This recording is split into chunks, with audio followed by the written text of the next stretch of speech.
PDS group online classes में आपका स्वागत है। मैं रमेश सर।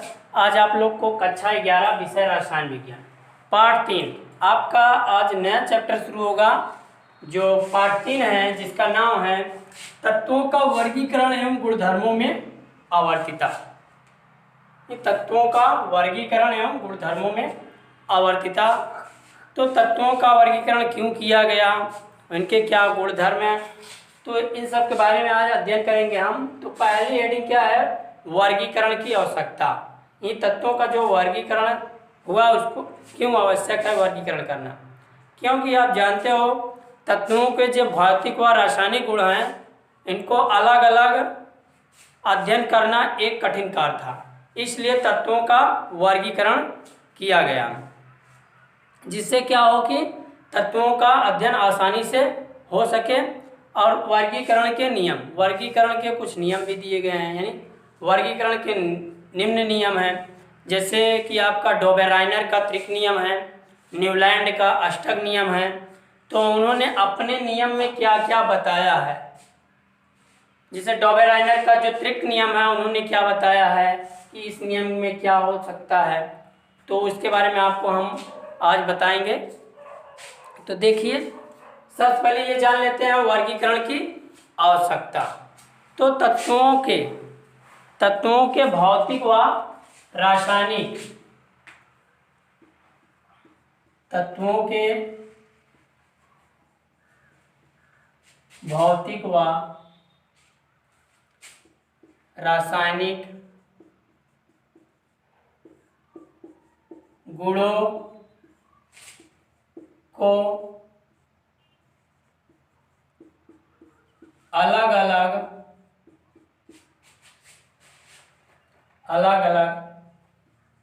अध्ययन करना एक कठिन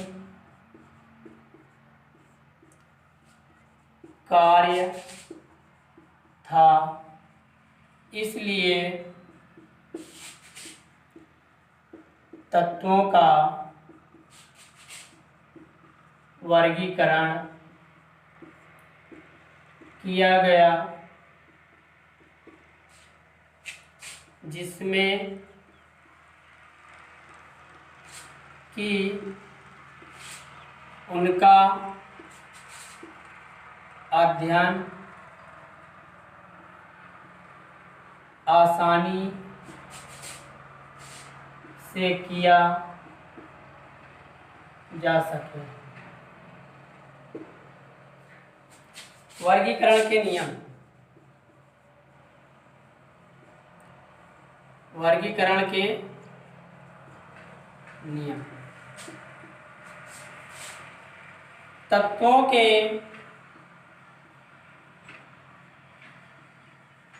वर्गीकरण के प्रमुख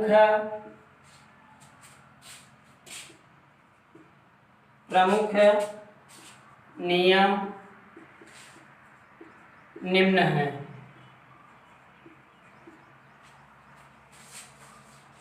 देखिए, सबसे पहले ये जानिए कि वर्गीकरण की आवश्यकता, वर्गीकरण करने का क्या आवश्यकता है।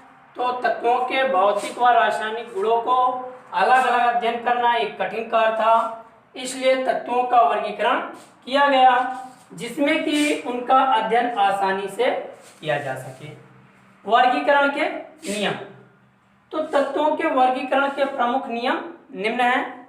जैसे पहला क्या है आपका डोबेराइनर का त्रिक नियम, तो उसके बारे में हम देख लेते हैं।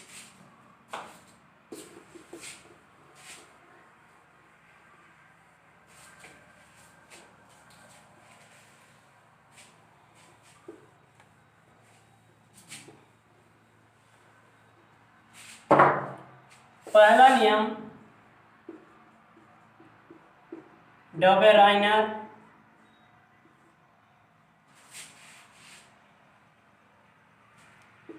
का त्रिक नियम।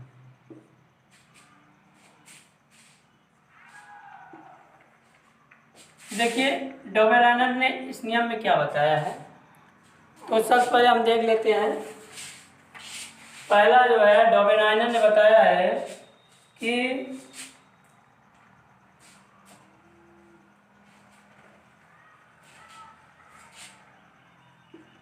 डोबेराइनर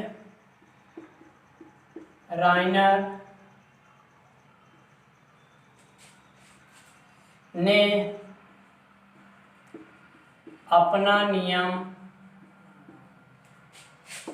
1817 में दिया था। अगला जो पॉइंट है, इन्होंने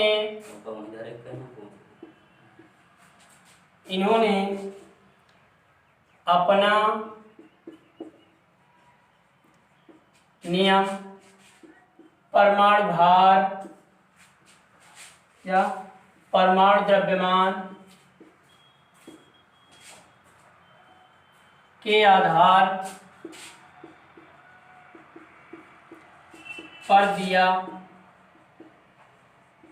था। और नेक्स्ट पॉइंट जो है, इन्होंने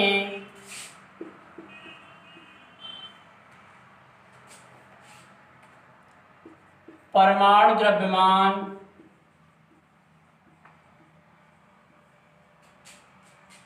व तत्वों के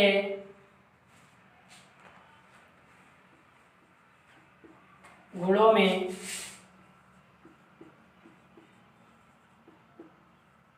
संबंध बताया। तो देखिए डोबेराइनर का त्रिक नियम जो है, उन्होंने कुछ इसमें इस नियम के अंतर्गत बताया है कि डोबेराइनर ने अपना नियम सन 1817 में दिया था। इन्होंने अपना नियम परमाणु द्रव्यमान के आधार पर दिया था। इन्होंने परमाणु द्रव्यमान व तत्वों के गुणों में संबंध बताया। इन्हीं परमाणु द्रव्यमान के आधार पर दिया था इन्होंने अपना नियम। त्रिक मतलब क्या था? तीन। इन्होंने क्या किया था? तीन तत्वों को लेकर के उनके भारों, जो परमाणु द्रव्यमान हैं, उनके भारों का अध्ययन किया और बताया कि जो बीच में आने वाला तत्व है, अन्य दो तत्वों के परमाणु भारों का औसत होता है। उन्होंने इस नियम में ये बताया है। अब उसको हम परिभाषा के रूप में लिख लेते हैं।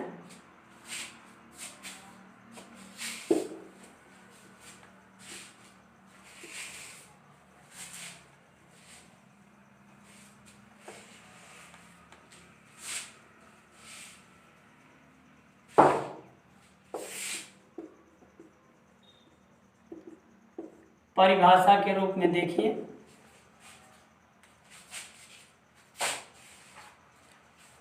जब तीन तत्वों को उनके परमाणु द्रव्यमान के आरोही क्रम में व्यवस्थित किया जाता है, तो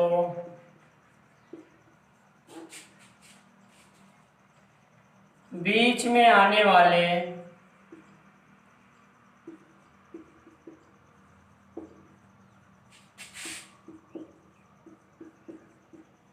तत्व का द्रव्यमान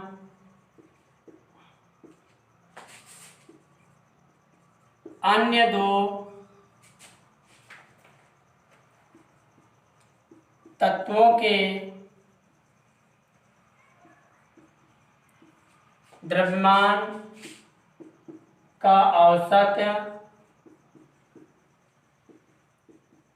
होता है। तो अब देखिए डोबेराइनर का जो त्रिक नियम है, जब तीन तत्वों को उनके परमाणु द्रव्यमान के आरोही क्रम में व्यवस्थित किया जाता है, तो बीच में आने वाले तत्व का द्रव्यमान अन्य दो तत्वों के द्रव्यमान का औसत होता है। तो देखिए फॉर एग्जांपल में हम देख लेते हैं जैसे क्या हो गया, लिथियम हो गया, सोडियम हो गया और पोटेशियम हो गया, 3 तत्व हो गए। तो इसका जो परमाणु भार 7 होता है, इसका क्या होता है 23 होता है, और इसका क्या होता है 39 होता है। इसको हमने क्या किया, आरोही क्रम में व्यवस्थित कर लिया। जब आरोही क्रम में व्यवस्थित कर लिया तो जो बीच में आने वाला तत्व है अन्य 2 तत्वों के औसत होता है, इनका जो परमाणु भार होता है वो क्या होता है, औसत होता है। तो देखिए जैसे इन दोनों तत्वों का 7 प्लस क्या हो जाएगा 39, अपान में क्या हो जाएगा 2, जोड़ देंगे 46 बटे में क्या हो जाएगा 2, बराबर क्या हो जाएगा 23। तो 23 क्या हुआ, सोडियम के परमाणु भार के बराबर हुआ। तो इन्होंने अपना नियम इस तरीके से दिया है, इसलिए इसे क्या कहते हैं, डॉबेराइनर का त्रिक नियम कहते हैं। इन 3 तत्वों को लिया और उनके जो बीच में आने वाले तत्व का परमाणु भार है अन्य 2 तत्वों के परमाणु भार का क्या होता है, औसत होता है। तो इस तरीके से यह क्या हुआ, आपका डॉबेराइनर का त्रिक नियम समाप्त हुआ। अगर आपको इसमें कोई दिक्कत हो या जो टॉपिक ना समझ में आए हो उसे आप मेरे व्हाट्सएप नंबर 93 35 34 7105 पर मैसेज या कॉल करके समस्या का समाधान प्राप्त कर सकते हैं। धन्यवाद। सब्सक्राइब कीजिए हमारे चैनल को और बेल दबाना ना भूलें ताकि अगले वीडियो का नोटिफिकेशन आपको आसानी से मिल सके।